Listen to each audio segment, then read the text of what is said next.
Friends, welcome to my channel. ಎಲ್ಲರೂ ಹೇಗಿದ್ದೀರೋ? ಓಪ್ ಎಲ್ಲರೂ ಚೆನ್ನಾಗಿದ್ದೀರಾ ಅಂತ. ಸೊ ಇವತ್ತು ನನ್ನ ತಮ್ನೈಲ್ ನೋಡಿ ಗೊತ್ತಾಗಿರುತ್ತೆ ನಾನು ಯಾವ ವಿಷಯದ ಬಗ್ಗೆ ಹೇಳ್ತಾ ಇದ್ದೀನಿ ಅಂತ. ನಾನಿವತ್ತು ನನಗೆ ಆ್ಯಕ್ಚುಲಿ ಒಂದು ಗರ್ಲ್ ಬೇಬಿ ಇದೆ.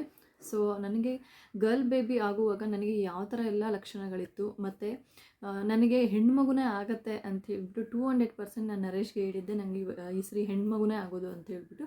ಸೊ ನಾನು ಅದನ್ನು ಯಾವ ರೀತಿ ಗೆಸ್ ಮಾಡಿದೆ ಅನ್ನೋದನ್ನು ನಿಮ್ಮ ಜೊತೆ ನಾನು ಇವತ್ತು ಶೇರ್ ಮಾಡ್ಕೊಳ್ತಾ ಇದ್ದೀನಿ. ಸೊ ಬನ್ನಿ ವಿಡಿಯೋನ ಸ್ಟಾರ್ಟ್ ಮಾಡೋಣ.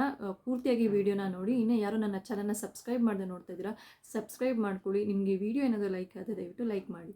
ಸೊ ಎಲ್ರಿಗೂ ಕುತೂಹಲ ಇರೋ ಹಾಗೆ ಪ್ರೆಗ್ನೆನ್ಸಿ ನಿಂತಿದ ತಕ್ಷಣ ನಮಗೆ ಗಂಡಾಗುತ್ತಾ ಹೆಣ್ಣಾಗುತ್ತಾ ಅನ್ನೋ ಕುತೂಹಲ ಎಲ್ರಿಗೂ ಇರುತ್ತೆ. ಸೊ ಆ ರೀತಿಯೇ ನನಗೂ ಕೂಡ ತುಂಬಾ ಕುತೂಹಲ ಇತ್ತು. ನಾನು ಒಂದಷ್ಟು ಯೂಟ್ಯೂಬ್ ವೀಡಿಯೋಗಳನ್ನ ಕೂಡ ಚೆಕ್ ಮಾಡಿದ್ದೀನಿ, ನನಗೆ ಗಂಡಾಗುತ್ತಾ ಹೆಣ್ಣಾಗುತ್ತಾ ಅಂತೇಳಿ. ಬಟ್ ನಾನು ಫಸ್ಟ್ ಹೇಳೋದೇನೆಂದರೆ FHR. ನಾನು FHR ಮೇಲೇ ನಾನು ಹೇಳಿಬಿಟ್ಟೆ.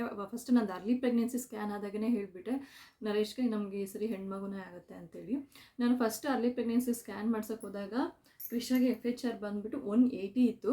ಸೊ ಆ 180 ಯಾವಾಗ ಬಂತು, ಸೊ ನಾನು ಆವಾಗೇ ಕನ್ಫರ್ಮ್ ಮಾಡ್ಕೊಂಬಿಟ್ಟೆ, ಓಕೆ ನಮಗೆ ಹೆಣ್ಮಗುನೇ ಮೇ ಬಿ ಅಂತ ಹೇಳ್ಬಿಟ್ಟು. ಬಟ್ ಆ FHR ನನಗೆ ಥ್ರೂಔಟ್ ಪ್ರೆಗ್ನೆನ್ಸಿ ನನಗೆ ಅದೇನೇ ಕ್ಯಾರಿ ಆಯಿತು, ಅದೇ ಗ್ರಾಫಲ್ಲೇ ಇತ್ತು. 180, 170, 160. ಸೊ ಇದೇ ಗ್ರಾಫಲ್ಲೇ ಬರ್ತಿತ್ತು. ನಾನು ಹೇಳೋದೇನಂತ ಹೇಳಿದ್ರೆ, ನಿಮಗೆ ಗಂಡು ಮಗುನ ಹೆಣ್ಮಗುನ ಅಂತ ಗೊತ್ತಾಗಬೇಕು ನನಗಿದೆ, ನಿಮ್ಗೆ ಅಲ್ಲಿ ಪ್ರೆಗ್ನೆನ್ಸಿನಲ್ಲಿ ಗೊತ್ತಾಗೋದಿಲ್ಲ. ನಿಮಗೆ 5 ಮಂತ್ ಆಗೋವರೆಗೂ ಕೂಡ ನಿಮಗೆ FHR ಅದೇ ಗ್ರಾಫಲ್ಲೇ ಹೋಗ್ತಿದ್ರೆ 160, 170, 180 ಅಥವಾ 150 ಈ ಥರ ಗ್ರಾಫಲ್ಲಿ ಹೋಗ್ತಿದ್ರೆ ಖಂಡಿತ ನಿಮಗೆ ಹೆಣ್ಮಗುನೇ ಆಗುತ್ತೆ. 140 ಕೆಳಗಡೆ ಏನಾದರೂ ಹೋಗ್ತಿದ್ರೆ ಖಂಡಿತ ಗಂಡು ಮಗುನೇ ಆಗುತ್ತೆ. ನಾವು FHRಲ್ಲಿ ಕಂಡುಹಿಡಿಯೋದು ಹೇಗೆ ಅಂತಂದರೆ, ಫಸ್ಟ್ ನಮ್ಮದು ಅರ್ಲಿ ಪ್ರೆಗ್ನೆನ್ಸಿ ಮತ್ತು 5 ಮಂತದ್ದು ಪ್ರೆಗ್ನೆನ್ಸಿ ಸ್ಕ್ಯಾನಲ್ಲೇ ನಾವು ತಿಳ್ಕೊಳ್ಬೋದು. ಮತ್ತು ನಾನು ಇನ್ನೊಂದೇನು ಹೇಳ್ತೀನಿ ಅಂತಂದರೆ, ಇದು 95% ಎಲ್ರಿಗೂ ನಿಜ ಆಗುತ್ತೆ ಅಂತ ನಾನು ಹೇಳೋದಿಲ್ಲ.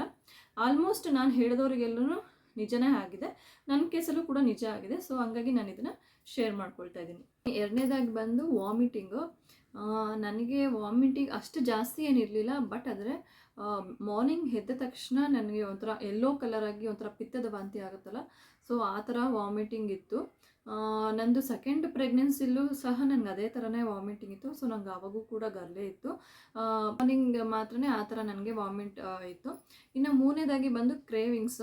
ನಾನು ಫುಡ್ ಕ್ರೇವಿಂಗ್ಸ್ ಬಗ್ಗೆ ಹೇಳೋದಾದರೆ, ನಾನು ತುಂಬಾ ಸ್ವೀಟ್ ತಿಂತಿದ್ದೆ ಕ್ರಿಷಾ ಪ್ರೆಗ್ನೆನ್ಸಿನಲ್ಲಿ. ಈ ಅಂಗಡಿಗಳಲ್ಲಿ ಚಿಕ್ಕ ಚಿಕ್ಕ ರಸಗುಲ್ಲಗಳು ಸಿಗುತ್ತೆ ಮತ್ತು ಮೈಸೂರು ಪಾಕ್ ಸಿಗುತ್ತೆ. ಸೊ ಅದನ್ನಂತೂ ನಾನು ತುಂಬಾ ಹೆವಿಯಾಗಿ ತಿಂದಿದ್ದೀನಿ. ನಾನು ಇನ್ನೇನು ಡೆಲಿವರಿಗೆ ಅಡ್ಮಿಟ್ ಆಗಬೇಕು ಆವಾಗೂ ಸಹ ನಿಂಗೆ ಏನಾದರೂ ತಿನ್ನಬೇಕಂತ ಅನಿಸ್ತಿದೆ ಅಂತ ಕೇಳಿದಾಗ ನಾನು ಕೇಸರಿ ಬಾತ್ ಬೇಕಂತಲೇ ಕೇಳಿದ್ದೆ. ಸೊ ಹಾಗಾಗಿ ನಾನು ಕ್ರಿಷಾ ಪ್ರೆಗ್ನೆನ್ಸಿನಲ್ಲಿ ತುಂಬಾ ಸ್ವೀಟ್ ತಿಂದಿದ್ದೀನಿ.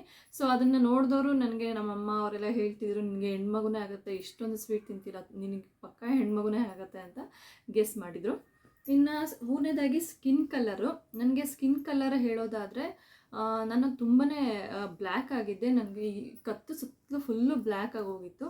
ನನಗೆ ಈ ವಿಷಯದಲ್ಲಿ ಮಾತ್ರ ಸುಳ್ಳಾಯಿತು. ಯಾಕೆ ಅಂತಂದರೆ, ನನ್ನ ಪ್ರೆಗ್ನೆನ್ಸಿ ಅಂದರೆ ನಾನು ಶ್ರೀಮಂತ ಮಾಡ್ತಾರಲ್ಲ, ಸೊ ಆವಾಗ ಬಂದವರೆಲ್ಲ ನನಗೆ ಇಲ್ಲೆಲ್ಲ ನನಗೆ ಫುಲ್ಲು ಕಪ್ಪಾಗಿದ್ದು ನೋಡಿ ನಾನು ತುಂಬ ಕಲರಲ್ಲಿ ಡಲ್ ಆಗಿಬಿಟ್ಟಿದ್ದೆ. ಸೊ ಅದನ್ನು ನೋಡಿಬಿಟ್ಟು ನನಗೆ ಗಂಡು ಮಗು ಆಗುತ್ತೆ ಅಂತಲೇ ಹೇಳಿದರು ಸೊ ಎಲ್ಲರೂ.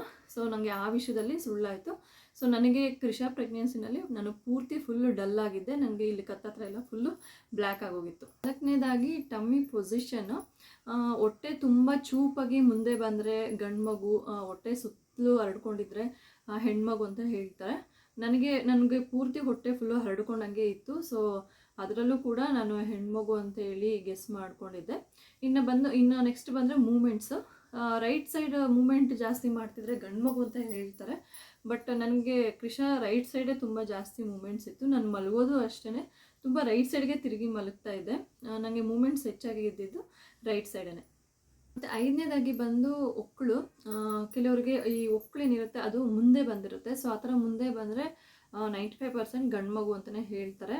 ನನಗೇನಾಗಿತ್ತು ಅಂದರೆ, ನನಗೆ ಒಕ್ಕಳು ಮುಂದೆ ಬಂದಿರಲಿಲ್ಲ, ನನಗೆ ತುಂಬ ಆಳವಾಗಿಯೇ ಇತ್ತು. ನಾನು ಒಂದ್ಸರಿ ನೈಟಿ ಹಾಕ್ಕೊಂಡಿದ್ದಾಗ ನಮ್ಮನೆ ಪಕ್ಕದವ್ರು ಸಹ ನನಗೆ ಹೇಳಿದರು, ಅವ್ರು ನೋಡ್ಬಿಟ್ಟು. ಅಂದರೆ ನಾನು ನೈಟಿ ಹಾಕ್ಕೊಂಡಿದ್ದಾಗ ಅದು ಕ್ಲೀನಾಗಿ ವಿಸಿಬಲ್ ಆಗ್ತಿತ್ತು ಅವ್ರಿಗೆ, ನನಗೆ ಆಳ ಇದೆ ಅಂತ ಹೇಳ್ಬಿಟ್ಟು. ಸೊ ಅವ್ರು ಹೇಳಿದರು ನನಗೆ, ಲಕ್ಷ್ಮಿ ನಿನಗೆ ಹೆಣ್ಮಗುನೇ ಆಗೋದು ಅಂತೇಳಿ. ಸೊ ನಾನು ಕೂಡ ಅದನ್ನು ನಂಬ್ತೀನಿ. ಒಕ್ಕಳು ಏನಾದರೂ ಮುಂದೆ ಬಂದರೆ ಗಂಡು ಮಗು ಆಗುತ್ತೆ. ಒಕ್ಕಳು ಏನಾದರೂ ಒಳಗಡೆ ಹೋಗಿ ತುಂಬ ಆಳ ಥರ ಬಿದ್ದರೆ ಹೆಣ್ಮಗುನೇ ಆಗುತ್ತೆ. ಹೊಟ್ಟೆ ಮೇಲೆ ಬರುವಂತಹ ಲೈನಿಂಗು. ನನಗೆ ಲೈನಿಂಗ್ ಅಂತ ನೆನೆಸ್ಕೊಂಡ್ರೆ, ನನಗೆ ಲೈನಿಂಗ್ ಮೇಲ್ಗಡೆಯಿಂದ ಇತ್ತು, ಕೆಳಗಡೆವರೆಗೂ ಏನು ಬಂದಿರಲಿಲ್ಲ ಲೈನಿಂಗು. ಸೊ ಮೇಲ್ಗಡೆಯಿಂದ ಕೆಳಗಡೆವರೆಗೂ ಲೈನಿಂಗ್ ಬಂದರೆ ಗಂಡು ಮಗು ಆಗುತ್ತೆ ಅಂತ ಹೇಳ್ತಾರೆ. ಬಟ್ ನನಗೆ ಆ ಥರ ಏನೂ ಇರಲಿಲ್ಲ. ಒಂದು ಸೈಡ್ ಮೇಲ್ಗಡೆಯಿಂದ ಕೆಳಗಡೆವರೆಗೂ ಮಾತ್ರ ಲೈನಿಂಗ್ ಇತ್ತು. ಸೊ ಇದು ಕೂಡ ಹೆಣ್ಮಗು ಲಕ್ಷಣನೇ ಇರ್ಬೋದು. ನಾನು ಈ ಮೂಮೆಂಟು ಮತ್ತು ಏನು ಹೇಳ್ತಾರೆ ಲೈನಿಂಗು ಮತ್ತು ಯಾವ ಕಡೆ ಸೈಡು ಮಗು ತುಂಬಾ ಒದ್ದಾಡ್ತಿದೆ, ಸೊ ಇದನ್ನೆಲ್ಲ ನಾನು ನಂಬೋದಿಲ್ಲ. ನಾನು ಬಿಲೀವ್ ಮಾಡೋದು FHR ಒಂದು ಬಿಲೀವ್ ಮಾಡ್ತೀನಿ. ಯಾಕಂದರೆ ಸುಮಾರು ಜನಕ್ಕೆ ನಾನು ಹೇಳಿದ್ದು ನಿಜನೇ ಆಗಿದೆ. ಬಟ್ ಅದು ಅರ್ಲಿ ಪ್ರೆಗ್ನೆನ್ಸಿನಲ್ಲಿ ಗೊತ್ತಾಗಲ್ಲ. ಥ್ರೂಔಟ್ ಪ್ರೆಗ್ನೆನ್ಸಿ ನಿಮಗೆ ಒಂದೇ ಥರನೇ ಒಂದೇ ಗ್ರಾಫಲ್ಲೇ ಹೋಗ್ತಿದ್ರೆ ನೀವು ಅದನ್ನು ಗೆಸ್ ಮಾಡ್ಬೋದು. ಮತ್ತು ಒಕ್ಕಳೇನಿರುತ್ತೆ, ಸೊ ಆ ಒಕ್ಕಳು ನಿಮಗೆ ಮುಂದೆ ಬಂದರೆ 95% ಜನಕ್ಕೆ ಗಂಡೆ ಆಗುತ್ತೆ. ಮತ್ತು ಫುಡ್ ಕ್ರೇವಿಂಗ್ಸು ಗಂಡು ಮಕ್ಕಳಿದ್ರೆ ಆಲ್ಮೋಸ್ಟು ತುಂಬ ಖಾರವಾಗಿ ಉಪ್ಪಿರುವಂತಹ ಫುಡ್ಡನ್ನೇ ತೊಗೊಳೋದಕ್ಕೆ ಇಷ್ಟಪಡ್ತಾರೆ. ಹೆಣ್ಮಗು ಏನಾದರೂ ಇದ್ದರೆ ತುಂಬ ಸ್ವೀಟ್ ತಿನ್ನೋದಕ್ಕೆ ಇಷ್ಟಪಡ್ತಾರೆ. ಸೊ ಆ ವಿಷಯದಲ್ಲಿ ನಾನೇ ಎಕ್ಸಾಂಪಲು. ಯಾಕಂದರೆ ನಾನು ಕೃಷಕ್ ತುಂಬಾ ಸ್ವೀಟ್ ತಿಂತಿದ್ದೆ. ಮತ್ತು ಒಕ್ಕಳು ಕೂಡ ಅಷ್ಟೇ, ನನಗೆ ತುಂಬ ಫುಲ್ ಆಳವಾಗಿ ಒಕ್ಕಳು ಬಿದ್ದಿತ್ತು. ಸೊ ಅದನ್ನು ಕೂಡ ನಾನು ಬಿಲೀವ್ ಮಾಡ್ತೀನಿ. ಸೊ ಇಷ್ಟೆಲ್ಲ ನನಗೆ ಪೂರ್ತಿ ಪ್ರೆಗ್ನೆನ್ಸಿಲಿ ಇದ್ದಂಥ ಸಿಂಟಮ್ಸು. ಸೊ ನಿಮ್ಮ ಜೊತೆ ಶೇರ್ ಮಾಡ್ಕೊಳ್ತಾ ಇದ್ದೀನಿ. ಇದು ಯಾರಿಗಾದ್ರೂ ಯೂಸ್ ಆಗ್ಬೋದು ನೋಡಿದವ್ರಿಗೆ. ಈಗ ಕೂಡ ನನಗೆ 5 ವೀಕ್ಸ್ ನಡೀತಾ ಇದೆ. ಸೊ ನಾನು ಮುಂದಿನ ವೀಡಿಯೋದಲ್ಲಿ ಈಗೇನಿದೆ ನನಗೆ ಸಿಂಟಮ್ಸ್ ಅನ್ನೋದು ಕೂಡ ನಿಮ್ಮ ಜೊತೆ ಶೇರ್ ಮಾಡ್ಕೊಳ್ತೀನಿ. ಈ ವಿಡಿಯೋ ಇಷ್ಟ ಆಗಿದ್ದರೆ ಲೈಕ್ ಮಾಡಿ, ಶೇರ್ ಮಾಡಿ, ಸಬ್ಸ್ಕ್ರೈಬ್ ಮಾಡ್ಕೊಳ್ಳಿ. Thank you.